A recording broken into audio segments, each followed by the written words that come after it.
প্রিয় বন্ধুরা, কেমন আছেন? আশা রাখি ভালো। এর আগের দিন আমি যে ধর্মটা নিয়ে আলোচনা করেছিলাম সেটার নাম ছিল সামানিজম।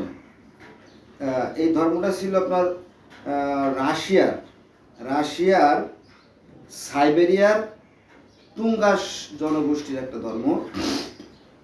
আর আজকে যেটা আলোচনা করব এটা around the world famous religion. এটা সারা পৃথিবীব্যাপী পরিচিত একটা ধর্মের নাম। এই ধর্ম হচ্ছে আপনার প্রাচীন গ্রিক এবং রোমানদের ধর্ম। তো বন্ধুরা, আপনারা জানেন যে আমি ধর্ম নিয়ে আলোচনা করি, শত শত ধর্ম। এত ধর্ম তো আসলে মুখস্থ করে সাজিয়ে গুছিয়ে বলা বেশ কঠিন আর কি। তাছাড়া আমি একজন কর্মজীবী মানুষ, আমাকে ছুটতে হয়। তো আমি দেখে দেখে পড়বো, এখানে শব্দ জড়তা আসবে, বুঝতে হয়তো একটু কষ্টকর হবে। এগুলো আপনারা ক্ষমা সুন্দর দৃষ্টিতে দেখবেন আশা রাখি। চলেন শুরু করি। গ্রিকদের প্রতিষ্ঠিত এবং পরবর্তীতে রোমানদের দ্বারা পুষ্ট হওয়া এক মানব সভ্যতা বিনা প্রতিদ্বন্দ্বিতায় পশ্চিম বিশ্বে 2000 বছর একাধিক রকমের সভ্যতার ক্রমধারাকে উৎসরণের ঐতিহ্যে উদ্যমুখী রেখেছিল ধর্ম কর্ম সহ সকল বিষয়েই। গ্রিকরা প্রায় 2000 বছর ধরে তারা ক্ষমতায় ছিল। তারা বিভিন্ন দিক থেকে অনেক উন্নতি, অনেক অগ্রগতি সাধন করে। মেসোপটেমিয়া ও মিশর যখন সব দিক থেকেই ফুলে ফেপে উঠেছিল, তখন গ্রিসের মানুষ বছরের পর বছর জুড়ে পাথরের হাতিয়ার দিয়ে মাটি খুঁড়ে জীবিকার সন্ধান করত। তাই ধর্ম সংস্কৃতিতেও এর প্রভাব ছিল অক্ষুণ্ণ। মেসোপটেমিয়া ও মিশরের যখন দেবদেবীরা মানুষের আরাধ্য আসনে বসে গেছে, তখন গ্রিসের মাটিতে দেবীদের পূজার দেবীতে সমাসীন হতে পারেনি। আমরা জানি, বিশ্ববাসী জানে যে পৃথিবীর প্রথম সভ্য যে জাতি সেটা হচ্ছে মিশরীয় সভ্যতা। তারা চিকিৎসা বিজ্ঞান, তারপরে চাকার আবিষ্কার, জল ঘড়ি, তারপরে আপনার বালু ঘড়ির আবিষ্কার, ক্যালেন্ডারের আবিষ্কার, তারপরে আপনার লিখনি, মোস্ট ইম্পর্ট্যান্ট যে বিষয়টা সেটা হচ্ছে লিখনি পদ্ধতির আবিষ্কার। লিখনি পদ্ধতি তো আবিষ্কার করে নাই, তারা চিত্রলিপি থেকে পরবর্তীতে বর্ণলিপিতে লেখনী পদ্ধতি শুরু হয় আস্তে আস্তে সারা বিশ্বে। তো এর পিছনে তারপরে কৃষিক্ষেত্রে অগ্রগতি, উন্নতি, তারপরে আপনার জানেন তো তাই না, মমি আবিষ্কার, সব দিক থেকে মিশরীয়রা ছিল পৃথিবীর মধ্যে প্রথম সভ্যজাত এবং উন্নতিতে, অগ্রগতিতে অগ্রগামী, তাই না? তো তখনও এই যখন মিশর যখন উন্নতির উপরে অবস্থান করছে, তখনও কিন্তু এই গ্রিক রোমানরা পিছিয়ে পড়েছিল, সে কথা বলা হয়েছে আর কি। ইউরোপের ক্যাম্পিয়ান সাগর অঞ্চল থেকে উদ্বাস্তু হয়ে আসা লোকজন এখন থেকে 4500 বছর পূর্বে গ্রিসে বসতি করেছিল। ওরা সঙ্গে করে এনেছিল ব্রোঞ্জ, ধাতুর ব্যবহার কৌশল। গ্রিসের পাথর যুগের মানুষের সঙ্গে ব্রোঞ্জ যুগের মানুষের মিশ্রণে ভূমধ্যসাগর ও আদ্রিয়ান সাগর উপকূলে উন্নত জীবনযাপন শুরু হয়। তাদের ধর্ম ব্যবস্থা অনুসরণের পুরাকীর্তির যে নিদর্শন পাওয়া গেছে, তাতে দেখা যায় যে ওই 3 ধারায় সংমিশ্রিত মানুষরা তাদের পূর্বপুরুষদের আত্মাকে নিজেদের ভবিষ্যৎ নির্ধারণকারী অভিভাবক রূপে পূজা করত, এবং সেই পূজা নিবেদিত হতো স্থানীয় বড় বড় বৃক্ষ, নদী, ঝর্ণাধারা সহ অন্য অনেক প্রকার জীবন সংরক্ষণ উপাদান ও বস্তুর মাধ্যমে। ধর্মের যখন জন্ম হয় নাই, তখন ধর্ম ছিল। কথাটা তিনি কেমন, তাই না? তারপরে বলতে হয় যে আসলে সৃষ্টির উষালগ্ন থেকেই মানুষের মধ্যে এমন একটা চিন্তাধারা ছিল যে এই যে আমাদের যারা মারা যায় তারা কোথায় যায়? তারা নিশ্চয়ই তারা একটা জগতে যায়। কেউ বলে যারা ভালো কাজ করে তারা চলে যায় ঊর্ধ্ব জগতে, আর যারা মন্দ কাজ করে তারা যায় অধো জগতে। এটা খুব একটা স্বাভাবিক বিষয়, তাই না? ভালো কাজের ফল কখনোই খারাপ হতে পারে না, আর খারাপ কাজের ফল কখনো ভালো হতে পারে না। এই বিশ্বাস, এই ধারণা সর্বযুগেই ছিল। তারপরে আরেকটা বিষয় যে ধর্মের সৃষ্টি কীভাবে হলো, বিশ্বাস থেকে ধর্মের সৃষ্টি। বিশ্বাসটা কীভাবে জন্ম হলো সেটা আবার মনে করেন যে এই যে চন্দ্র, সূর্য, গ্রহ, নক্ষত্র, ঋতু পরিবর্তন, জোয়ার ভাটা, সকাল সন্ধ্যা, এই যে সান্দনিক বা নান্দনিকভাবে যে প্রশংসিতভাবে যে বিবর্তিত হচ্ছে, যাই বলেন না কেন, তাই না? এর পিছনে নিঃসন্দেহে একটা শক্তি আছে।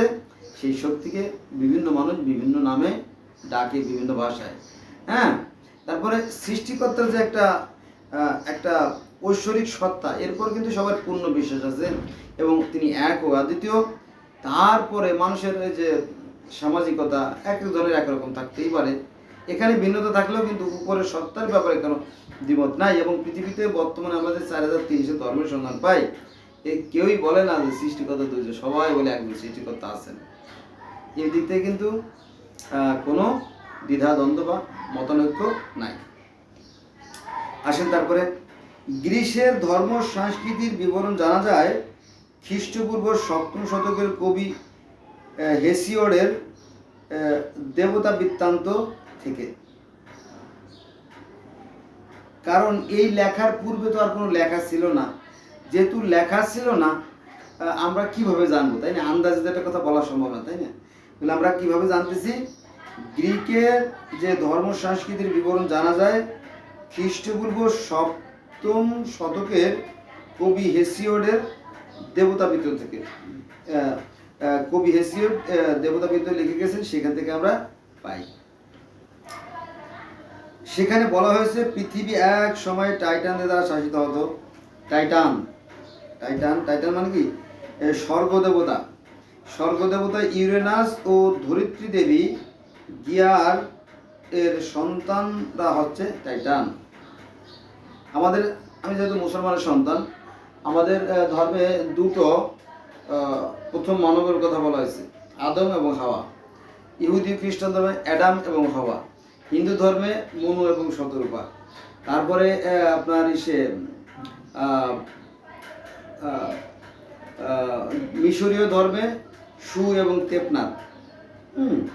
তারপরে গ্রিক ধর্মের আরেকটু বর্ণনা আছে যে আপনার প্রমিথিউস এবং প্যান্ডোরা প্রথম, মানে তাদের দম্পতি। এইভাবে একই যে প্রথম একজন মানব দিয়ে শুরু হয়েছে, সেই কথার ব্যাপারে কারো কোনো দ্বিমত নাই। নাম ভিন্ন হইতে পারে, যে নামে ডাকুক তাতে কোনো সমস্যা হওয়ার কথা না, সে কথা বলেছে। তাহলে এখানে আমরা দেখতেছি যে দুইজন, এটা আছে ইউরেনাস এবং ধরিত্রী দেবী গিয়ার, তাদের সন্তান হলো এই টাইটানরা। গ্রিসের ধর্ম কিংবদন্তিতে ইউরেনাস ও প্রথমে গিয়ার পুত্র পরে স্বামী হয়। গিয়ারের গর্ভে 12 সন্তানের জন্ম হয়। বন্ধুরা, এখানে 12 বেলা আমার একটু কথা আছে। সেটা আছে যে আমরা যদি দেখি তাহলে সনাতন ধর্মে কিন্তু সৃষ্টির যে প্রথম প্রারম্ভিক যে ইতিহাস আমরা পাই, এই সংক্রান্ত বিষয়ে একটা বই আছে সনাতন ধর্মে। সেই বইটার নাম হচ্ছে মহাজন উপদেশ, এবং সেখানে 12 জন মহাজনের কথা বলা আছে। এবং আমরা যদি আমাদের ইসলাম ধর্মর শুরুর দিকটা দেখি, তাহলে শিয়াদের মধ্যে আমরা দেখতে পারি যে 12 ইমামের একটা কথা আছে।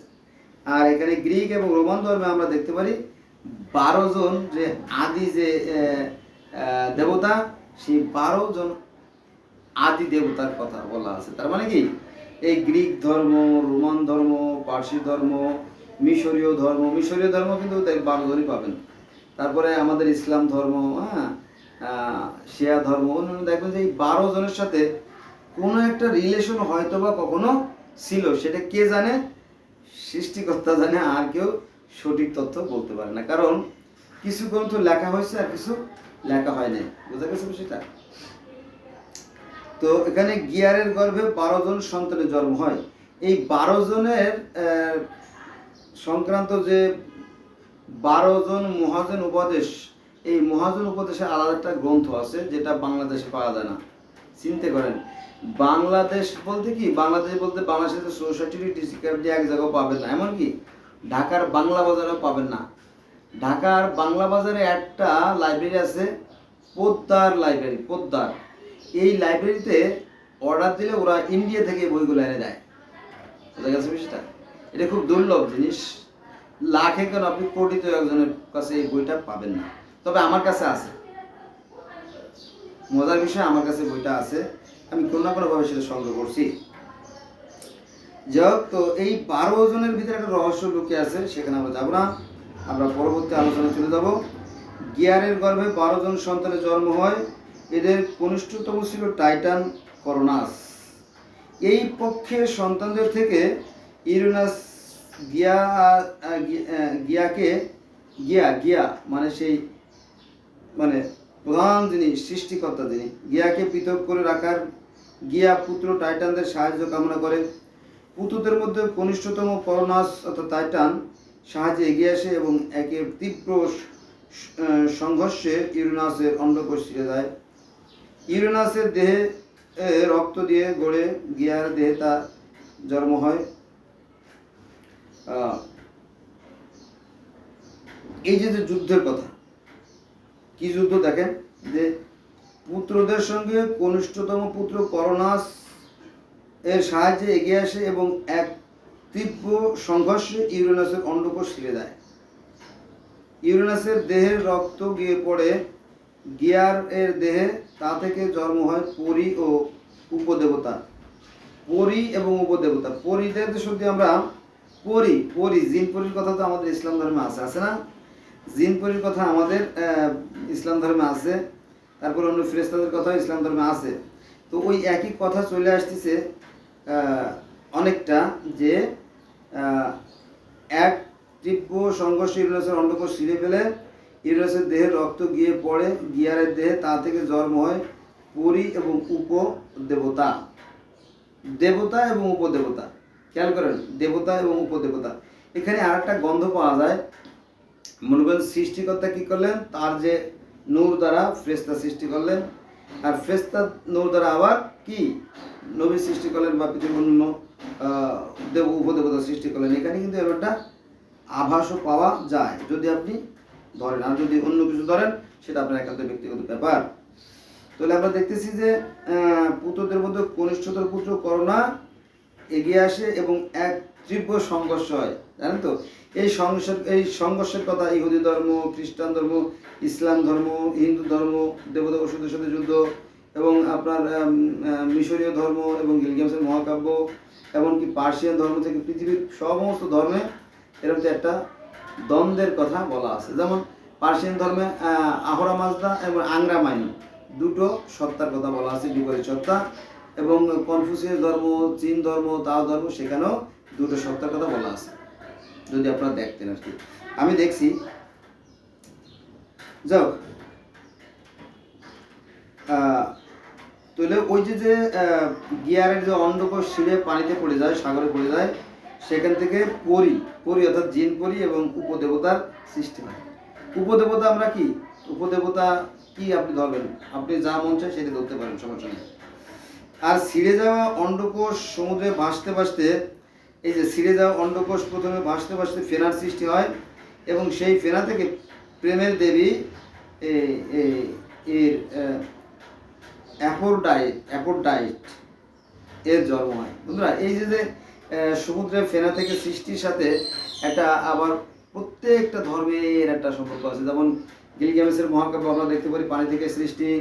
তারপরে মিশরীয় ফারাও রাজাদের ধর্ম ছিল, সেখান থেকে নান অর্থাৎ সমুদ্রের পানি থেকে সৃষ্টি। হিন্দু ধর্মের পানিতে মানে সাগরে মন্থর ওঠে, ঢেউ ওঠে, সেখান থেকে সৃষ্টি।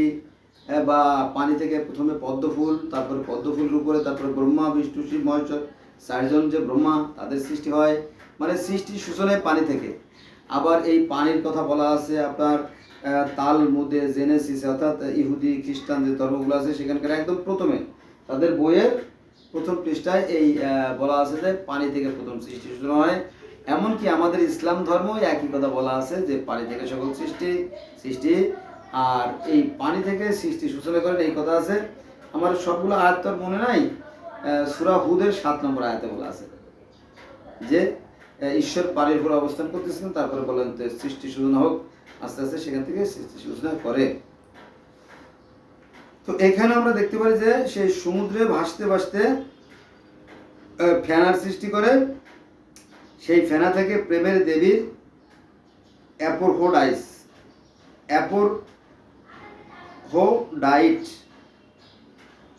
জন্ম হয়। করোনাস স্বর্গ ও পৃথিবীকে পৃথক করে। বন্ধুরা, এই যে স্বর্গ ও পৃথিবীকে পৃথক করে, দেখেন কে স্বর্গ এবং নরককে পৃথক করে?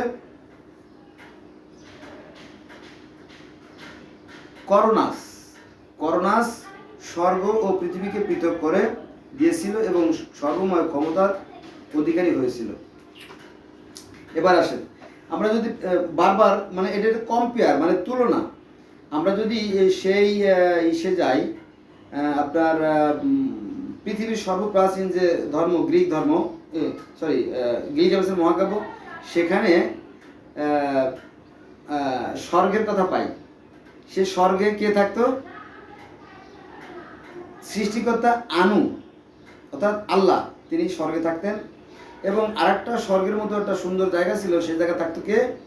পুতনাপিস্তিমের পরিবার। তিনি একজন ভালো মানুষ ছিলেন এবং অমরত্ব লাভ করেছিলেন। তিনিও ওই স্বর্গের মতো একটা বাগানে অবস্থান করতেন, এটা আমরা দেখতে পাই। তারপরে মিশরীয় ধর্মে আমরা স্বর্গের কথা জানি যে সেখানে ঈশ্বর মানে সৃষ্টিকর্তা রা, তিনি তার যে মানুষ সু এবং তেপনাথ, ওসাইরিস, আইরিস, তারপরে শ্বেত, মানব এদের সাথে অভিমান করে রাগ করে তিনি কী করেন? তিনি স্বর্গে চলে যান। এরকম কাহিনী আমরা জানতে পারি। আর স্বর্গে যেতে হলে মিজান পার হয়ে, পুলসিরাত পার হয়ে যেতে হবে, সেটাও মিশরীয় ধর্মে আছে। তারপরে আমরা পার্সিয়ান ধর্মে যদি যাই, পার্সিয়ান ধর্মে সেখানেও যে পারস্য ধর্মের প্রতিষ্ঠাতা জরথ্রুস, তিনিও কিন্তু স্বর্গে গিয়েছিলেন।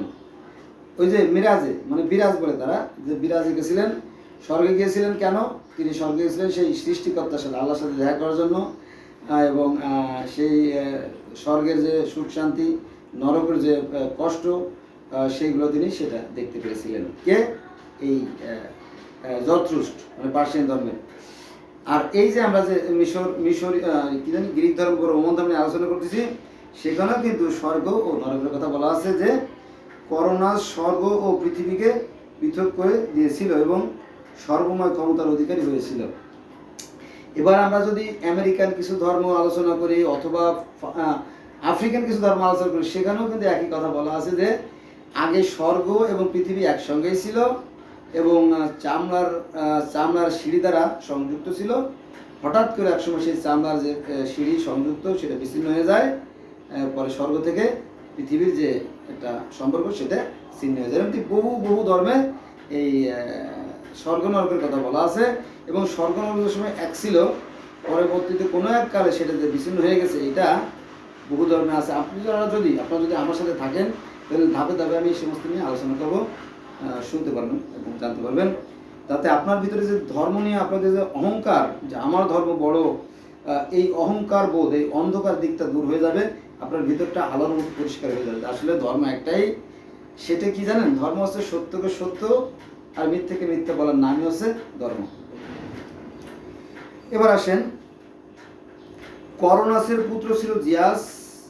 এসে করোনাসকে যুদ্ধে পরাজিত করে অন্ধকার নিক্ষেপ করে দেয় এবং নিজেকে স্বর্গ ও মর্ত্যের সকল দেবদেবীর ঊর্ধ্বে সর্বোচ্চ দেবতা বলে ঘোষণা দেয়। গ্রিক পৌরাণিক কাহিনীতে জিয়াসকে স্বর্গ দেবতা বলা হয়।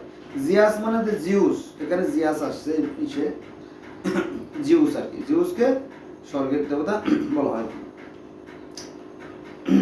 তার অবস্থান দেখানো হয়েছে মাউন্ট অলিম্পিয়াস নামের পর্বত শৃঙ্গ। এই যে একটা উঁচু জায়গা আর কি, এটা আর কি। ওই পর্বতের পাদদেশে অন্যান্য দেবতারা বসবাস করতেন, ঊর্ধ্বে আর নিচে। আমরা যদি আপনার ওই ইহুদি ধর্ম বা খ্রিস্টান ধর্ম বা গ্রিক ধর্ম, এরকম আরো বহু ধর্ম খুঁজে দেখি, তাহলে সেখান থেকে জানা যায় যে জান্নাতটা বা স্বর্গটা আসলে পৃথিবীতেই ছিল। ইরাকের আশেপাশে এই জায়গাটা ছিল, এদন নামক জায়গা। এদন নাম শুনছেন আপনার? এদন বা ইডেন বাগান, ইডেন গার্ডেন, তা মূলত এই পৃথিবীতেই ছিল। এমনকি আমাদের কোরআন হাদিসেও অনেকটা সেই কথাই বলে যে না, জান্নাতটাই পৃথিবীতে ছিল। এই জান্নাতটা যে পৃথিবীতে ছিল, এটা পাবেন আপনার কাসা সালাম্বিয়া, কোহিনুর পাবলিকেশন থেকে প্রকাশিত কাসা সালাম্বিয়া এটা আছে। এর 34 পৃষ্ঠায় একটা বর্ণনা আছে যে জান্নাতটা আসলে পৃথিবীতে ছিল। হ্যাঁ, এই জান্নাতে কোথায় ছিল এটা কোরআনে সঠিকভাবে কি পাওয়া যায় না আর কি, বোঝা গেছে পৃষ্ঠা। তো যাই হোক, এটা ধোঁয়াশা, একটা অন্ধকার, এই অন্ধকারের মধ্যে দিয়ে আমাদেরকে হাতিড়িয়ে গন্তব্যে পৌঁছতে হবে বন্ধুরা। তো আমার শব্দ জড়তা আপনাদের কাছে বিরক্তিকর মনে হচ্ছে, অবশ্যই ক্ষমা সুন্দর দৃষ্টি দেখবেন please, avoid my request. Let's go discuss about next part. জনগণ সেই পর্বত পাদদেশে, এই যে আপনার ইহুদি ধর্ম খ্রিস্টান ধর্ম বলা হয়েছে যে আদমকে একটা পাহাড়ে পর নামানো হয়েছিল, পরে ঝড় বৃষ্টিতে নিচে একটা সমতল ভূমি তৈরি হয়, পরবর্তীতে সেখানে নেমে আসে এটা একটা অবতরণ। তো এখানে সেই অবতরণের কাহিনী চলে আসছে, কথা প্রসঙ্গে তো কথা বাড়ে। তো জনগণ সেই পর্বত পাদদেশে সমবেত হয়ে পশু বলি, এই যে পশু বলি বন্ধুরা, কুরবানি, দেখেন এই কুরবানির কথাটাও কিন্তু চলে আসছে কোথায়, এই যে গ্রিক ধর্মে এবং রোমান ধর্মে, কিন্তু ভালো করে খেয়াল রাখবেন, এগুলো কিন্তু পয়েন্ট। তাহলে জনগণ সেই পাদদেশে সমবেত হয়ে পশু বলি অন্যান্য প্রকার নৃত্য গীতিকে ভক্তি উপাসনা করতো। ভক্তি উপাসনা, উপাসনা মানে কি, নামাজ, ধ্যান, তপস্যা, যজ্ঞ যাই বলেন, এর সাথে কিন্তু তুলনীয়।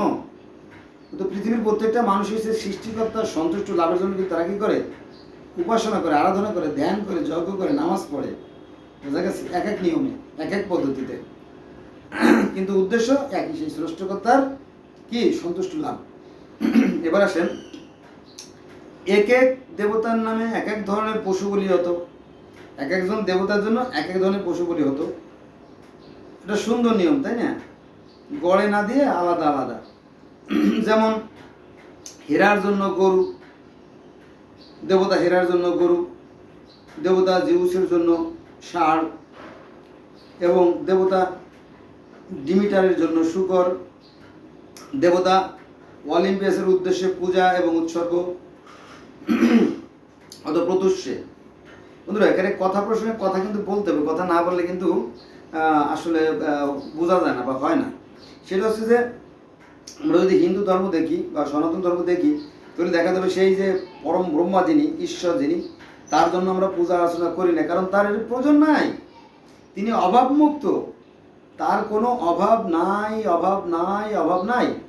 তবে তা কার আরাধনা করি, অবতারদের, অসুরদের, মানে দেবতাদের বা অবতারদের। কেন করি জানেন, কারণ এই দেবতারাই মানুষের সাথে ঈশ্বরের সম্পর্ক তৈরি করে, এই জন্য আমরা সুপারিশ করি যে দোস্ত দোস্ত কি চল না আমরা কালকে মেলায় যাই, না আরে আমার কাজ আছে, বছরে একবার মেলা, চল আরো দুজন যাবে, রফিক শফিক বরকতরাও যাবে, তাই নাকি, তো চল। দোস্তরাও কিন্তু সুপারিশ করতে হয়, বন্ধুরাও কিন্তু সুপারিশ করতে হয়, তাই না, এরকম। তো যারা অবতার, যারা ঈশ্বরের দূত, তারা পৃথিবীতে আসে মানুষের ভালো মন্দ কল্যাণের জন্য, তো তার কাছে সুপারিশ করে যে হে অবতার, তুমি আমার জন্য একটু ঈশ্বরের কাছে সুপারিশ করো, আমার সন্তানটা অসুস্থ, সে জানি সুস্থ হয়ে যায়। আচ্ছা ঠিক আছে, তোমার সন্তানের জন্য আমি সুপারিশ করবো, একটা মাধ্যম। এই জিনিসটা হিন্দু ধর্মে কিন্তু মানে, সনাতন ধর্মে কিন্তু মানে, কিন্তু আমরা মুসলমানরা পুট আপ ইওর দেবতা বা ফেরেশতা ডাইরেক্ট আল্লাহর কাছে, হে আল্লাহ তুমি আমাদের নবী মুহাম্মদ সাল্লাল্লাহু আলাইহি ওয়াসাল্লামকে জান্নাতে প্রেরণ করো, তাই না, তাকে ওই যে তাই না, আমরা দোয়া করি তার জন্য। দেখেন আমরা মানুষ দোয়া করে ফেরেশতাকে লাগে, নবীর লাগে, চিন্তা করে কত বড় ধোঁকাবাজি। আরে দোয়া তো তারা করবে, নবী মুহাম্মদ, ফেরেশতারা তারা আল্লাহর কাছে দোয়া করবে, আল্লাহ অমুক এলাকায় শান্তি বর্ষণ করো, কিন্তু আমরা এখানে বসে বসে হে আল্লাহ বৃষ্টি নামাই দাও, শান্তি বর্ষণ করো, তুমি নবীকে জান্নাতের মহান সিংহাসনে দান করো, মানুষে করে। পুষ্কের কত বড় সাহস, চিনতে পারেন। যাও, তো পশু বলির সামান্যই নৈবেদ্যের থালায় রেখে বাদ বাকি গণভোজে ব্যবহার হতো। ওই যে পশু বলি দেবতাদের সামান্য দিয়ে বাকিটা খাও দাও ফুর্তি করো কাজে ব্যবহার হতো। পশু বলির সামান্যই নৈবেদ্যের থালায় রেখে বাদ বাকি গণভোজে ব্যবহৃত হতো। অন্ধকার জগতের দেবদেবীদের উদ্দেশ্যে নিবেদিত পূজা রাতে অনুষ্ঠিত হতো। অন্ধকার জগতের দেবদেবী যারা, তাদেরকে সন্তুষ্ট করার জন্য রাতের বেলা অন্ধকারে তাদের আদর করা হতো। অন্ধকার জগতের দেবদেবীদের উদ্দেশ্যে নিয়মিত পূজা করতে। এই যে পূজা, এই পূজা মানে নামাজ, অথবা মনে করেন যে এই যে আরাধনা বা এগুলোকে মানে প্রার্থনা বা নামাজ হিসেবে ধরে নিতে হবে যারা মুসলমান তারা, কারণ তারা তো নামাজটাই বোঝে, অন্য তো বোঝে না। অন্ধকার জগতের দেবদের উদ্দেশ্যে নিবেদিত পূজা অনুষ্ঠিত এবং বলির জন্য পশুর রং অবশ্যই কালো হতে হবে এবং পশু বলির মাংস না খেয়ে রৌদ্রে শুকিয়ে পরে সেই শুকনো মাংস আগুনে জ্বালিয়ে দিতে হবে। মানে সৃষ্টিকর্তা সন্তুষ্ট লাভের উদ্দেশ্যে এই যে মাংস, এগুলোকে টুকরো টুকরো করে রোদে শুকিয়ে সেটা আগুন দিয়ে জ্বালিয়ে দিতে হবে। আর এগুলো পড়েও ভালো, কারণ মাংসের মধ্যে এক প্রকার তেল আছে, আমাদের দেহে এক প্রকার তেল আছে। প্রত্যেকটা প্রাণী কোনো রকম একটু ধরাই দিতে পারলে কাঠ বাকিটা এমনি জ্বলে পড়ে যায়, ভিতরে চোর তেল থাকার কারণে। আচ্ছা যাও, ধর্ম বিশ্বাসের অন্য সকল কৃত্য মানে ওই যে যে সমস্ত অনুষ্ঠান আর কি, কৃত্য পালনের মধ্যে ছিল প্রার্থনা। প্রার্থনা বোঝেন নাই? নামাজ তো বোঝেন, নামাজ রোজা হজ জাকাত তো বোঝেন, এরকম প্রত্যেকটা ধর্মে নিয়ম আছে। এখানে সেই প্রার্থনা মানে কি নামাজ, বা যজ্ঞ মানে নামাজ, আরাধনা মানে নামাজ, সেই কথা বলা হয়েছে যে ধর্ম বিশ্বাসের অন্য সকল কৃত্য পালনের মধ্যে ছিল প্রার্থনা, পবিত্র স্থান। আমাদের পবিত্র স্থান যেমন মক্কা, তো এদেরও একটা পবিত্র স্থান আছে বা ছিল বা থাকবে।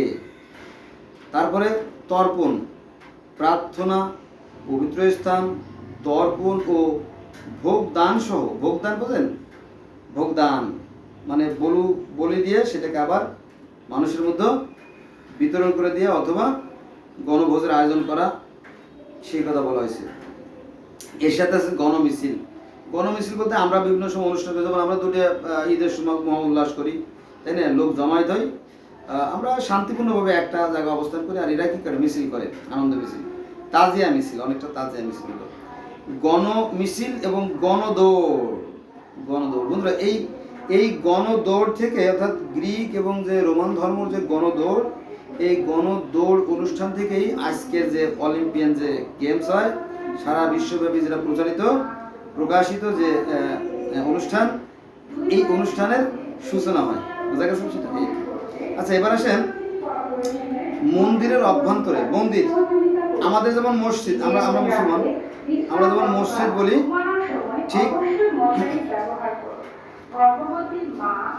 আমরা যেমন মসজিদ, আমাদের মসজিদ যেমন আছে, এই গ্রিক ধর্ম এবং রোমান ধর্ম কিন্তু মন্দির আছে, একই জিনিস। মন্দির অভ্যন্তরে অবস্থান করে ধ্যান যোগে মানে কি? নামাজ যোগে স্বপ্ন বিহবলতায় দেবদেবীর বর লাভ ছিল প্রাচীন গ্রিকদের এককভাবে ধর্মচার পালন রীতি। তারা কি করত? সেই মন্দিরের অভ্যন্তরে ধ্যান সাধনা করে সেই দেবদেবীর সন্তুষ্ট লাভ করত। সেই সময়ে ধর্ম পালনের নীতিতে দেবদেবীর কীর্তিগাথা ও শক্তিমত্তা প্রকাশের নীতিতে ক্রিয়া অনুষ্ঠান আয়োজন ছিল অন্যতম বৈশিষ্ট্য। এর বড় উদাহরণ হচ্ছে পশ্চিম গ্রিসের সেই সময়ের নগর রাষ্ট্র পিলোপনেন্সিতে খ্রিস্টপূর্ব 776 সাল থেকে শুরু হওয়া 4 বছর অন্তর মহান দেবতা জিউসের প্রশস্তি স্মরণে ও তার সন্তুষ্টি অর্জনে 4 পর্বের অলিম্পিক ক্রীড়া অনুষ্ঠান করা হয়, যার মধ্যে 25 মাইল দৈর্ঘ্যের দৌড় ছিল অন্যতম। আপনারা জানেন তো, তাই না? সারা বিশ্বের মানুষ জানে যে অলিম্পিয়ান যে গেমস হয়, এই গেমসটা আসছে মূলত এই রোমান এবং গ্রিক ধর্ম থেকেই। খ্রিস্টপূর্ব সময় থেকে শুরু হওয়া একমাত্র ধর্ম কীর্তটির ধারাবাহিকতা এখনো পৃথিবীতে ধর্মমতের সত্য পার্থক্যের মাধ্যমে, ধর্মমতের শত শত পার্থক্য আছে না, সেই কথা বলছেন যে ধর্মমতের শত শত পার্থক্যের মধ্যেও এখনো কিন্তু সেই অলিম্পিয়ান এবং রোমানদের যে সেই ধর্মীয় যে অনুষ্ঠান, সেই অলিম্পিয়ান 25 মাইল যে দৌড়, সেটা এখনো কিন্তু টিকে আছে। অনেকে জানে না যে এটা কোথা থেকে আসছে এই কাহিনীটা। মূলত সেই অলিম্পিয়ান সেই ধর্মীয় গেম অনুষ্ঠান থেকেই এই অলিম্পিয়ান গেমসের সূচনা। শত পার্থক্যের মধ্যেও প্রাচীন গ্রিসের ধর্ম সংস্কৃতি সমুজ্জ্বল রেখেছে অলিম্পিক দৌড়ের মাধ্যমে। রোমের মূর্তি পূজক শেষ সম্রাট জুলিয়াসের 361 সালে মৃত্যু হলে খ্রিস্ট ধর্ম বিপুলভাবে গ্রিক এবং রোমান বিস্তার করে এবং প্রাচীন ধর্ম সংস্কৃতি থেকে বিলুপ্ত হয়ে যায়।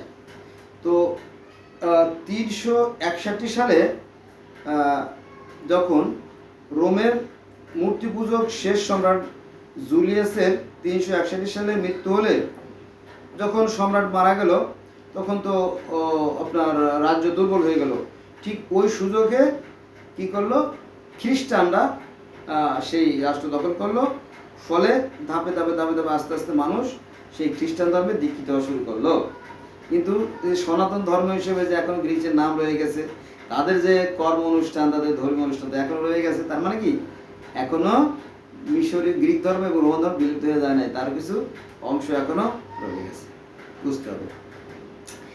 গ্রিসের সমসাময়িক রোমের ধর্ম সংস্কৃতি অনেকটাই গ্রিসের অনুরূপ, মানে কাছাকাছি। গ্রিক এবং রোমানদের ধর্ম তা মূলত একই রকমের, তো শুধু একটু নামের বেলা ভিন্নতা আর কি, বুঝছেন। যেমন আপনি যদি বেদ পড়েন, বেদ এবং কোরআনের মধ্যে কিন্তু খুব একটা পার্থক্য নাই। মূর্তি পূজাটা বাদ দিলে দেখবেন যে বেদ আর কোরআন কিন্তু একই রকমের লেখা, কিছুটা এদিক ওদিক আছে, সামান্য কিছু, হয়তো 5% এদিক ওদিক আছে, কিন্তু ওই যে ধার্মিকতার অহংকার বা হিংসা বা ঘৃণার কারণে আমরা বেদ পড়ি না, আর হিন্দুরা আমাদের কোরআন পড়ে না, এই নিয়ে রেষারেষি মারামারি কাটাকাটি কোনো কোনো, কিন্তু জানলে এই দ্বিধা দ্বন্দ্ব বিভক্তি থাকতো না। আচ্ছা, রোমানরাও দেবতাদের শক্তিমত্তার প্রশস্তি প্রশংসে মন্দিরে পূজা ও উৎসর্গ অর্পণ করত। গ্রিকদের ন্যায় রোমান দেবতাদের নাম পরিচিত ছিল নিম্নরূপ। আমি কম্পেয়ার মানে তুলনা করতেছি যে গ্রিক ধর্মে কি বলা হতো দেবতাদের, আর ওই দেবতাকে রোমান ধর্মে কি বলা হতো, মানে একই দেবতাকে দুই ধর্মে দুই নামে ডাকা হতো। যেমন আমাদের ইসলাম ধর্মের মধ্যে শিয়া সুন্নি আছে না, একই আর নবীর উম্মত, একই আল্লাহর বান্দা, আমরা একই আল্লাহর বান্দা নবীর উম্মত, কিন্তু আমরা ধর্ম দুইটা, শিয়া এবং সুন্নি। গোড়ায় কিন্তু মিল আছে, পরে এসে দুই ভাগ হয়ে গেছে, মানে একটা বৃত্তে দুটো ফুল, অনেকটা ওরকমই। তো এখানেও সেই গ্রিক ধর্ম এবং রোমান ধর্ম কিন্তু একই ধর্মে একই, কিন্তু নামের বেলা ভিন্ন। চলেন শুরু করি না। গ্রিকের নাম হচ্ছে জিয়াস অর্থাৎ জিউস, আর ওই রোমান নাম আছে জুপিটার। গ্রিক নাম হচ্ছে হিরো আর রোমান নাম আছে জুনো। গ্রিক নাম হচ্ছে অ্যাফ্রোডাইট, রোমান নাম হচ্ছে ভেনাস। গ্রিক নাম হচ্ছে আর্টিমিস, রোমান নাম হচ্ছে ডায়ানা। গ্রিক নাম হচ্ছে অ্যাথেনি এবং রোমান নাম হচ্ছে মিনার্ভা। গ্রিক নাম হচ্ছে হারমেস, রোমান নাম হচ্ছে মার্কারি। গ্রিক নাম হচ্ছে অ্যারেস আর রোমান নাম হচ্ছে মার্স। এই যে একটু কথা বলি, এথেনা হচ্ছে কি বলেন, যিনি সৃষ্টিকর্তা, তিনি তো কাওয়াস, তিনি তো অদৃশ্য নিরাকার। খেয়াল রাখবেন, কাওয়াস তিনি হচ্ছে নিরাকার, তিনি প্রথমে সৃষ্টির সূচনা করলেন। আর স্বর্গের যিনি দেবতা সে হচ্ছে জিয়াস বা জিউস যাই বলেন। তো সে আবার কি করলো, এপিমিথিউসকে বলো তুমি জীব জন্তু গাছপালা লতা পাতা কীট পতঙ্গ সব সৃষ্টি করা হয়ে গেল। এরপরে এপিমিথিউসকে কিন্তু সব কিছু সৃষ্টি করতে বললো। এরপর প্রমিথিউসকে বলে তুমি মানুষ সৃষ্টি করো। তো প্রমিথিউস কি করলো, কাদা দিয়ে মাটি দিয়ে প্রমিথিউস মানুষ তৈরি করলো, অর্থাৎ প্যান্ডোরাকে তৈরি করলো। প্যান্ডোরাকে তৈরি করার পরে প্রমিথিউস বললো যে হে জিউস, হে ঈশ্বর, স্বর্গের দেবতা, আমি তো মানুষ তৈরি করে ফেলছি। তো অনেক সময় নিয়ে অনেক সুন্দর করে এই প্যান্ডোরাকে তৈরি করছিল।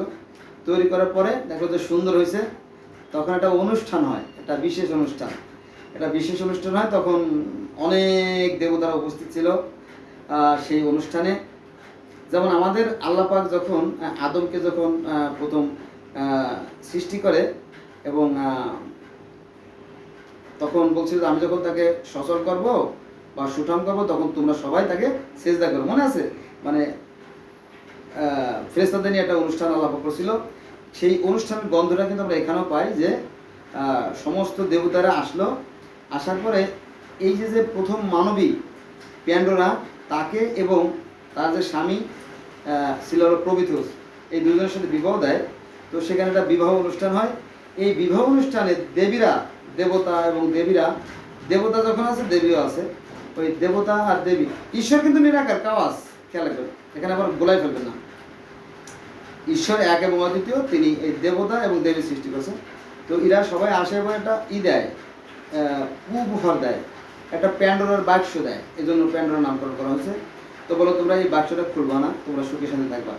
কিন্তু ওদের মনে কৌতূহল, কি দেশে এই বাক্সের মধ্যে কি দেশে কি আছে, এরকম করতে করতে করতে করতে করতে পরে তাদের ধৈর্যের বাঁধ একবার খুলে যায়।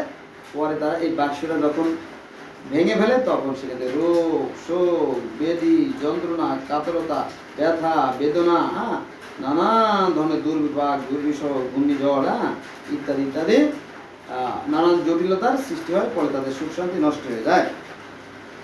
কিন্তু একটা আশা, আশা জিনিসটা ওই বাক্সের মধ্যে রয়ে গেছিল, সেই আশাটা বের হতে পারে নাই। ফলে ওই আশা নিয়েই মানুষ বেঁচে আছে। এই আশাই মানুষকে স্বপ্ন দেখায়, আশাই মানুষকে জাগিয়ে তোলে, আশাই মানুষকে কি সামনে থেকে এগিয়ে চলার সান্ত্বনা যোগায়। আমরা আজকে এই পর্যন্ত এলো। তো কথা টু আর ইজ ম্যান, মানুষ মাত্রই ভুল করে। আমার কথার মাধ্যমে যদি ভুল হয়ে থাকে বা কোনো কিছু বাকি থাকে, কারণ আমি যা পারছি বলছি, ক্ষমা সুন্দর দৃষ্টি থাকবেন আর আমার সাথে থাকবেন। আল্লাহ হাফেজ।